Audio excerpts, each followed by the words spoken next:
Welcome to Native Bidaské, Native News Online's weekly spotlight on the people making news and leading change in Indian country.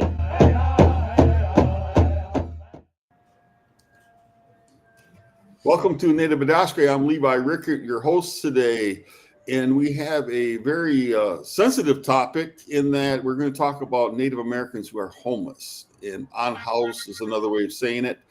And we have some very special guests today, but joining me today to help with our interview is Jenna Kunze, our senior staff reporter. Welcome, Jenna. How are you today? I'm good. How are you, Levi? Doing well. And who do we have with us today? Today we have with us Derrick Belgarde, and Derrick is an enrolled member of the Confederated tribes of Siletz Indians and a descendant of Chippewa-Cree.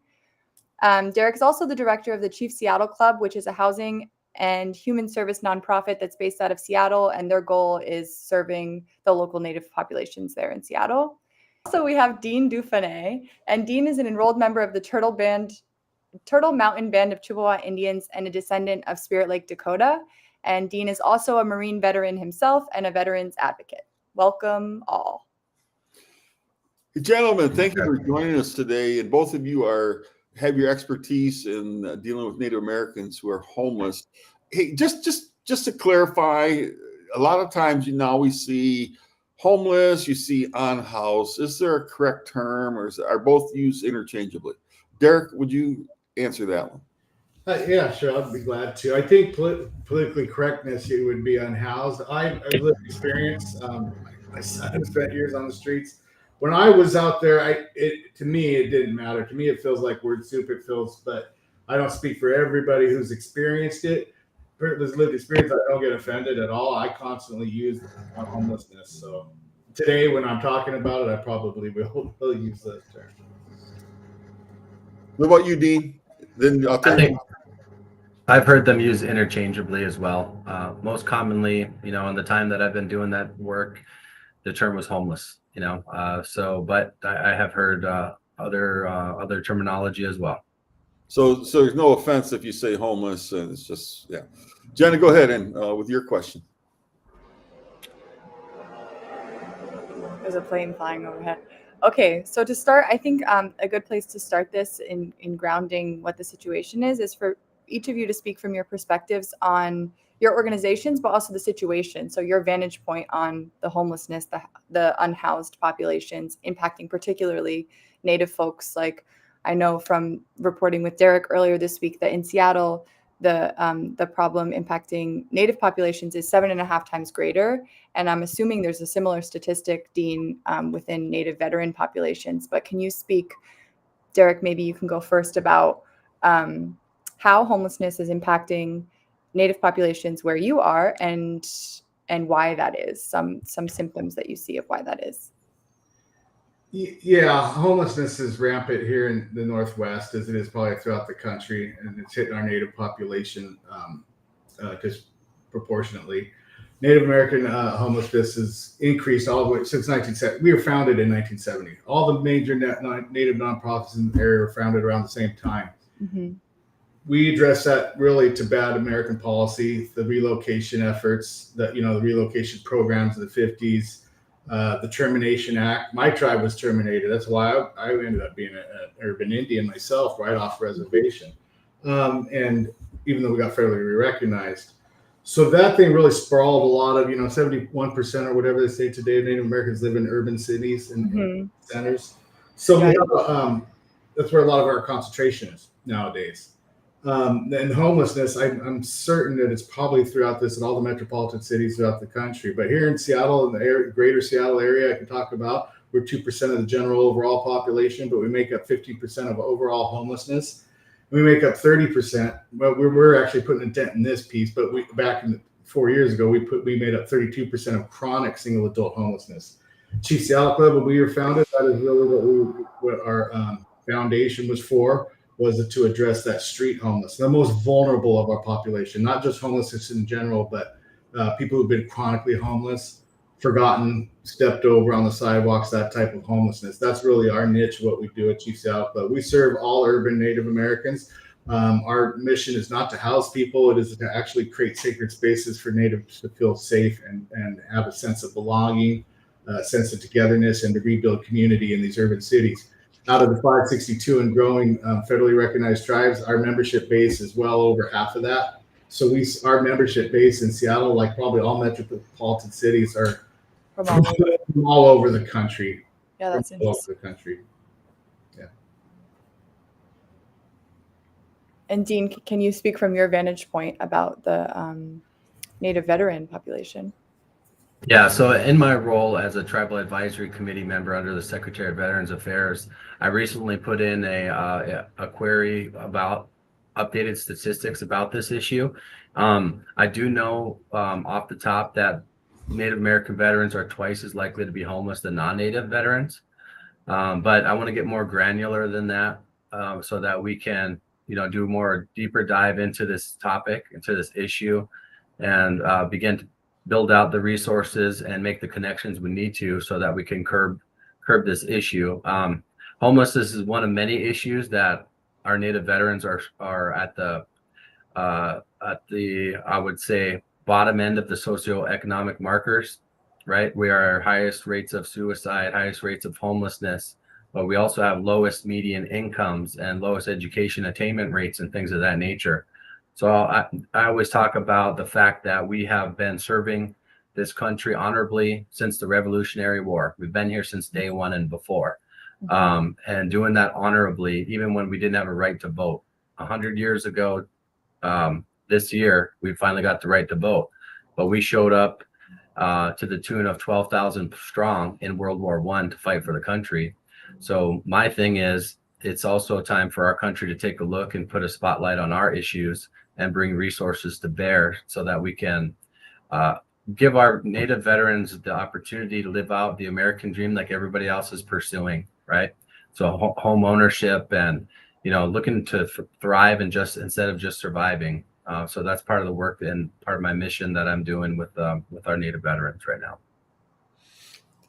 Years ago, I was at a lecture with Jonathan Kozel, and he wrote the book Savage Inequalities. And he said that the average American is like 2 paychecks from being homeless. That has always stuck with me. And that was a good 30 years ago I heard that. Tell me this, how is it that people become homeless so that our audience doesn't think that it's just a bunch of deadbeats out there in the street? How do they even get to be homeless, Derrick, in your experience? The Native population, I understand you have a lot of Alaska Natives in Seattle. So. Yeah, Alaskan group, Southeast Alaska is our number one demographic we do serve. But here in Seattle, after that is actually Blackfeet for Browning, Montana, right? Mm-hmm. So it's like all over. But there's a lot of things that happen with it. Some of it is intergenerational. Some of like I referred to some of that the relocation programs and that entice Natives off reservations to promise them upward mobility and all those things, the white picket fence and job training and housing and all these different things. We know we're serving some families who've been in severe poverty ever since those. They've never been able to get out of that. So when you talk about and the thing you talked about with 2 paychecks away, that's for people who are actually probably doing pretty good. But people who are actually in extreme poverty, they're at the doorstep of home. I think that's a great point. That's a great point. And so we have some intergenerational poverty that just has been, from bad policy, from oppression and all that. We also have, there's some, our communities, just like any others, there's some things that are just being priced out. Gentrification, the cost of living here in Seattle is just astronomically growing on a constant basis. Rent, inflation, wages are never even close to even being in the same ballpark of rising rents. So we have a lot of things causing our homelessness in this area. And when we talk about home ownership, I applaud Dean for that work. That is important if we're ever going to generate intergenerational wealth in our communities. We need to be home buyership programs and those things. How could anybody do that? How are you going to save up, $80,000, paying these unjust rents in this area just for down payment without, I know we got the HUD 184, those wonderful things, but it's really, this market is really because it's against people, right? So. Dean, how do Native American veterans become homeless in real world? There's no one answer for that, obviously, right? I feel like a lot of it is fallout of generational traumatic things that have happened. And I always talk about, we got to put it in perspective, right? Over the course of history, right? The times that we were living the way we were living and doing our ways the way we're doing our ways to date, it's a little blip in history. On the historic timeline, we're still just in that little blip of history. So to have to come from living the ways that we would live to getting put on reservations and putting in boarding school era and going through the civil rights era, getting rights to vote and all those things. We're about 50 years where we have had full rights in the country. So it's difficult for a population and a group to pull themselves up by their bootstraps, right, and live out the American dream. That's what everybody wants our people to do, right? Like, well, just pull up yourself by your bootstraps. You're in America, because you can pursue that. But so with a lot of that fallout, I feel like comes mental health is a big thing, right? Mental health issues, substance abuse issues. There's discrimination and racism. Sorry to say it, it's still alive and well. It's out there. Yeah. Inadequate housing and infrastructure. That's a thing as well, especially in the urban communities, right? So there's a lot of reasons for it. And my hope is, when it's all said and done, at least for me, in doing this work with our Native veterans, is that we can move the needle, right? At the end of the day, if I can look back in 30 years on my life's work and say that we made things better for our Native veterans in terms of homelessness rates, suicide rates, etc., then at least we can pass the baton on to the next group of advocates and the next group of people to pick up on that work and keep pressing forward. That's what we do. We are a resilient people. That's what we do have working for us. So we've got to combine that resiliency with some education, understanding of how economics work. I think it would be really beneficial to us as a whole, just generally speaking. So that you can plan for these down payments on a home and plan for a down payment on a vehicle and do those types of things that you need to kind of set up that economic foundation for your household. So a lot of reasons why people become homeless. But I think there's also good timing right now for a lot of good things happening for Native veterans, where we can make some headway towards turning the tides on that. Back to you, Jenna. I'm wondering, both of you, I've read about your work, and it seems like cultural healing is a component of it. And we see this in other arenas too of rehabilitation in Native communities. And I'm wondering if you can talk about specifically the work that you're doing, which Dean, you've just touched on, like some of the policy aspects of the work, but like on the ground work, which includes policy work, of course, that you're doing to combat homelessness. But then also, Derrick, you mentioned that like the goal for Chief Seattle Club isn't necessarily to like put roofs over Native people that are in the streets, but to offer them assistance and rehabilitation in other ways. And Dean, maybe you can start this, but can you offer some tangible examples of the work that you're doing to combat this crisis, and also touch on how culture is a part of that? Absolutely. Yes, can do. Can you hear me? Yep. I'm asking because I'm clicking away to something that was just sent with me today that I'm working with my good brother, Ivan Sam, who's a Navajo brother and Navy veteran from San Diego. I met him in San Diego, and we combine on a lot of work with our Native veterans. So, I mean, obviously, right, the cultural ways are critically important to many of our veterans, right? And some of the things that are being done now that we need to be, we need to help other veterans connect to these things. Sweat Lodge is a big thing right now, and it always has been, really. There's also things like, there's folks that are involved with Native American church, right? There's ceremonies, and just giving some examples, enemy way ceremonies, right? When veterans come back, ways for them to go through ceremony to help, hopefully, ideally, leave those things that they experience and that what they've gone through where they're, in that ceremony, so that they can walk forward in a good way without having to bear that burden on their shoulders, right? I'm big on promoting the spirituality component because I believe in that myself. And I think a lot of our natives do in general as well. They believe in the spirituality component of it. And I don't care what your race, religion is necessarily, but I do feel like a strong foundation in your spirituality, whatever that may be, is very helpful. Because again, it does help to not have to carry the weight of the world on your shoulders when you can go in and have ceremony and such. There's smudging prayers that happen. I'll give one example. We were just up in Turtle Mountain, North Dakota, doing a stand down event there. And the way they started off our ceremony was with a wiping of the tears ceremony, right? And it was a simple ceremony, but it started off that event in a good way. And it was meant to do just that, to acknowledge those veterans there for having served, and to also just think about how they're kicking off that event, and so that they can be able to participate fully in that. Talking circles are also happening. Those are those are growing. People are getting things off of their chest and speaking the things that they've gone through and asking as well for help in ways like that. So there's so many good things like that happening that I feel like the dominant society doesn't necessarily promote. As a matter of fact, they look at those things maybe as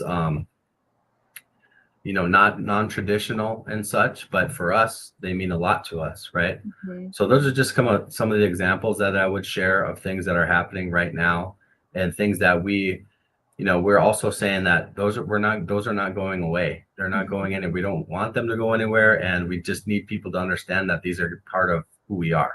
Mm-hmm. Okay. Well said.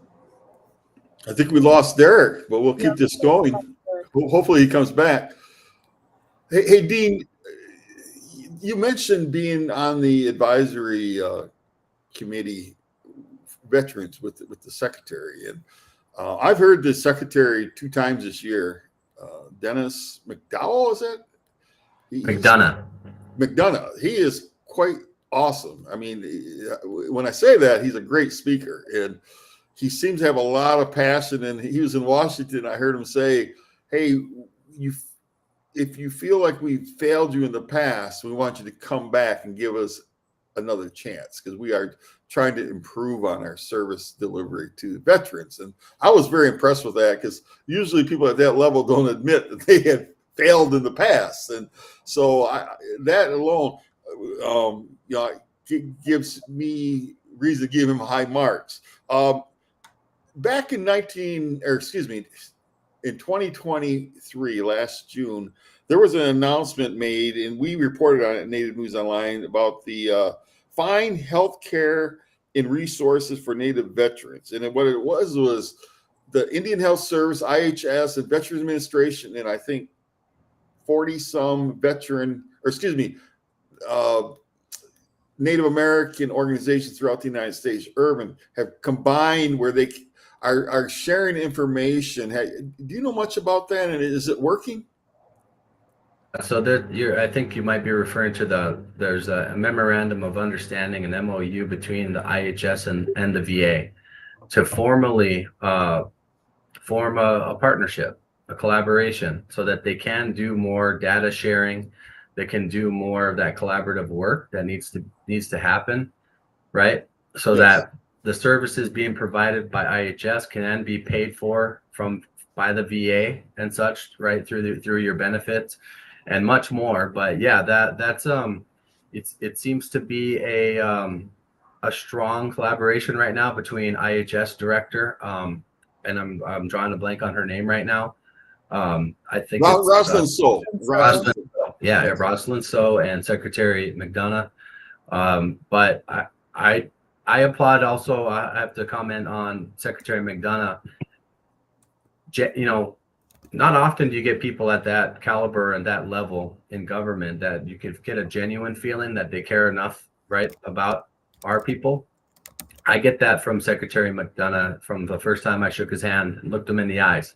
right? And also his comments, his comments that he makes. One thing I can attest to is that when he goes and speaks publicly, a lot of times he is tapping us as the Tribal Advisory Committee for talking points. So he's getting his talking points on Native veteran issues from the Native veterans out there in leadership roles. Mm-hmm. So that to me is something that you don't see very often for folks at that level, right? They usually have their own talking points, and then they go about it that way. But that says a lot to me, says a lot about him for me, that he's taken his talking points right from the Tribal Advisory Committee membership. So that's so again, I've been saying this. It's good times right now. Like there's some really good things kind of aligning in the Indian country, and specifically with our Native veterans, with the Tribal Advisory Committee for Secretary of VA. There's also National American Indian Veterans, NAIV, who just got a federal charter, which puts them on par with VFW and American Legion and such, to have that seat at the table to advocate at the federal level, right? A lot of people aren't aware of this yet, but these are the things that are in the works. And then also National Congress of American Indians, NCAI's Veterans Committee, is going through some significant changes, positive changes, to make that that committee more robust and more reaching the potential that it really has to reach, Native veterans nationwide. So again, there's really good things going on. Part of my role, and I tell people this, right, that my superpower is that I'm a connector. So I'm trying to connect NAIV, NCAI, and the VA's Tribal Advisory Committee to say, like, hey, we're all in this together to make this better for our Native veterans. Let's collaborate. Let's share notes. Let's talk about agendas, so that we can make sure that we're not duplicating efforts, or if there's ways that we can help each other. Because I really feel like one of the biggest things lacking in Indian country with these kinds of things is the collaboration and strategizing on these very important topics. I feel like there's some siloed things going on, right, where various groups are doing good work, but I'm a very big collective model person, where the more we can come together, put our heads together, the better off we're going to be as a whole, and so it's good things going on. Good things going on, although there's a lot of issues to address. Jenna, back to you. And we have Derrick back with us. Welcome back, Derrick. Apologies. I'm on countless, virtual things, webinars, all kinds of things, and it never happens. Yeah. No worries. Phone for a second, and then right when I hopped on my phone and got online, then internet came back up. So. Yeah. And we all know that there's issues in Indian country with broadband. So, and I see that on the big boy networks, right? That they have their issues as well. So back to you, Jenna. And when you're in Seattle, right, Derrick? Yeah. Well, first I want to say that something that Dean was saying about like the congressman, was it, that was asking direct, like, for talking points from Native veterans. It reminded me of what you had said to me, Derrick, last week, when we were speaking about the fact that most of the staff at Chief Seattle Club, it has been previously unhoused themselves, yourself included, which I think is really relevant to this work. That's just a point I wanted to make, because I think it's an important distinction of, like, the people that are involved in this work are people that have direct experience with this work, right? Yeah, absolutely. And all of our healing work, I think, like, especially when it comes to veterans, to do any kind of veteran healing work, I mean, you have to have lived experience, right? Totally. You can't run a combat veteran group if you learn I mean, like it's the same with all lived experience. AA, you're going to have people running those meetings who are in the program. You're going to have. So when you're healing our Native community who has such trauma and PTSD from intergenerational historical traumas, from the genocide, the colonization, the stealing, and all the way through the bad policies, outline our spirituality, all those things, right, that just compounded one thing after another. It's left us very traumatized, and if we're going to heal our community, it has to come from us, not be just, partnered up to lead the efforts. We have to actually lead it and be in the front of the work. And I think that's when we started seeing real healing in the Seattle area, not just with what we do, but other great Native nonprofits are out there stepping up the game and doing things. We have to be the leaders in our own communities doing the healing work, and not being, just as consultant or something to the big brother or something, right? Like we have to really lead in the efforts of healing our people. Yeah, that makes a lot of sense. And on that note, so the question for you is, how are you using not just your lived experience, but cultural healing as a means to engage the unhoused population in Seattle? Yeah, so our model, like I said, our mission is really to actually heal. It's about healing our community, not just any one in particular thing. But there is a roadmap to that healing. And you can't heal somebody who is actually out there suffering on the streets. You have to have some basic things met. And one is housing. You have to have a safe place to sleep. Yeah. So that's when we start doing the work. We do it through everything that's, traditional. Like one of my teachers once taught me that, like, when I go over to visit and just talk story with her, just when we're sitting on our porch drinking coffee, that's ceremony, right? That's being native. That's being, listening to an elder. And so we do it in a lot of ways. We do it just that, getting together, breaking bread with one another, all the way to Sweat Lodge. We're talking about figuring out how we could do bigger ceremonies in the area, in the Northwest region. We're talking, we bought a house just to run ceremony out of here and outside of Seattle, where we actually have our sweat lodges, where we're going to build up a teepee learning lodge, where we're going to do other things that are relevant to the area too. But it's through all those ceremonies.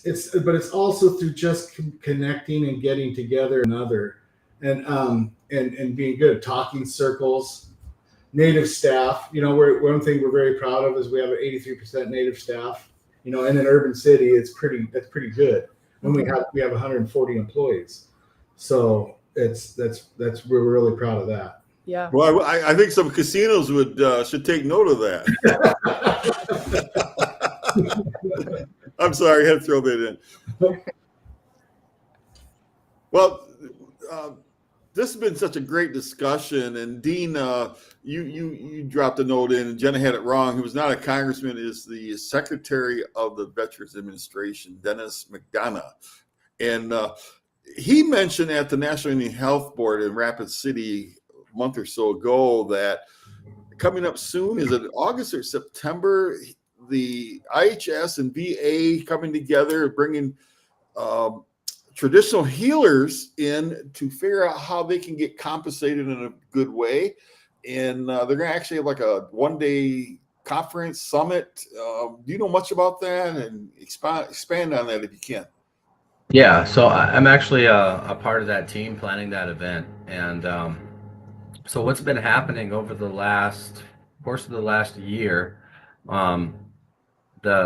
so there's SAMHSA. I don't know, not everybody's familiar with the acronyms right away, right? But it's Substance Abuse Mental Health Services Administration, the Veterans Affairs, and groups like Policy Research Associates are all teaming up.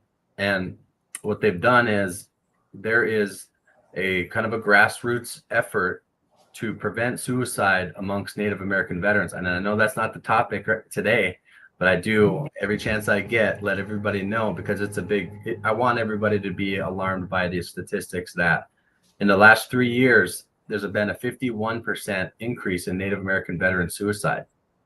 So there's an initiative going on right now. Those are horrific numbers, Dean. Those are. And so there's an initiative going on right now. I've been a part of it. We've doing listening sessions all across the United States. That's what I was in NCAI mid-year when I saw you there. Also, we were in DC for the winter session for NCAI. We've been to Anchorage, Alaska.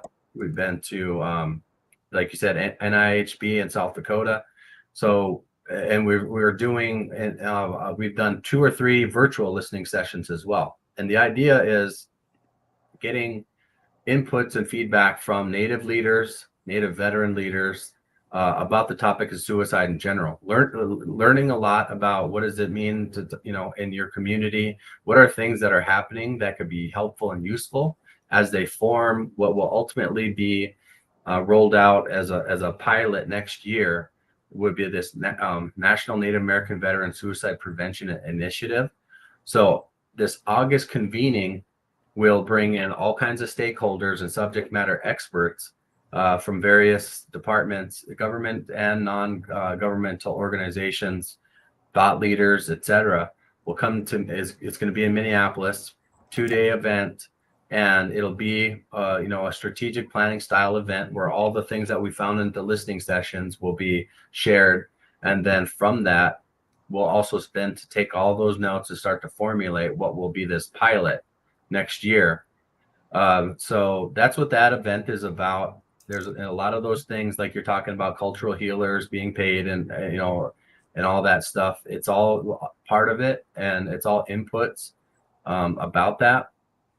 Because, as you know, right, if Sweat Lodge, a good example, right? A lot of people use Sweat Lodge and whatnot, but in order to do that and be paid by the feds, it'll usually become in a form of a government contract. Well, how many of our spiritual leaders are savvy with government contracting? Right? Not a lot. Yeah. Or one. Hey, those who get paid to do that sometimes have come in lacking. So there's just things like that where we got to connect the dots, right? We got to, there's so much red tape with this stuff. Like, I call it white tape, Dean, but go ahead. Red tape, white tape. Let's remove the tape for these barriers so that our people can get the access that they need to get the help that they need so they can heal, and then they can, be self-sufficient.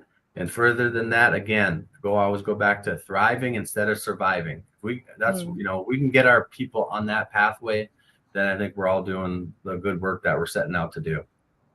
Well, I want to thank both of you. We need to bring this to an end, but the subject of Native American unhoused, homeless, whatever word you want to use, is such a big topic, and there's no way in half an hour or so we can cover it all. So feel free to contact me or Jenna, and we'll have you back on, and either together or separately, whatever you have going, because at Native News Online, we like to cover these very, very important topics. And Jenny, you have one last word, or what's your last word for the day? No, thank you both for joining us and for your work.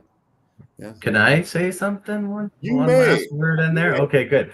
So I would, whenever it comes to topics like this, obviously discussion, this talking about the issue is a big part of it, right? But I'm big on solutions, right? So maybe a follow-up session might be good to talk about some best practices out there that people are finding. What's being done in Seattle, like the good work Derrick and those guys are doing. Let's talk about the solutions to these problems, because whoever, you never know when somebody hears, is tuning in here, they might hear about your model. And I'm a big work smarter, not harder guy, right? They have a model that might work in our community. It may not work to a T like that, but the overall approach to it might be useful and helpful. And let's share the solutions out there openly and widely. I second that, but also I would love to come back, because I've even just totally blanked out on our traditional wellness team. The past year, we hired a traditional wellness officer who actually in charge of our traditional integrity of our organization, to see our traditional spiritual work of our organization. We have traditional mental health people to partner with westernized behavioral health. We have a traditional wellness staff employee who actually ensures that our staff stay healthy and their well-being is taken care of by having ribbon skirt making classes, ribbon shirt classes, like all kinds of things that we're doing traditionally and culturally relevant. But I'd love to come back and talk more about it. We're going to do that, I promise it. Jenna, you help put it together. We'll do it again sometime this summer. So with that, we need to bring this to an end. Chi miigwech to both of you, Dean and Derrick, for coming on today. And seriously, thank you for all the hard work you're doing, helping those veterans. They're already down. And so it's good to see that two Native guys like you are really doing the work for them. So chi miigwech. And thank you, Jenna, for joining us today. Thanks, everyone. Take care. We'll be back next week with another edition of Native Bidaské.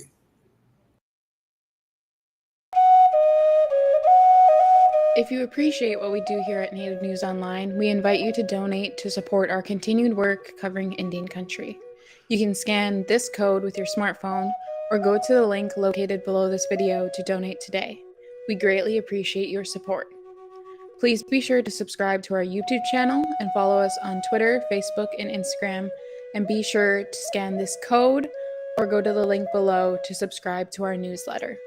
Thank you for joining us today, And please be sure to join us again next week for another episode of Native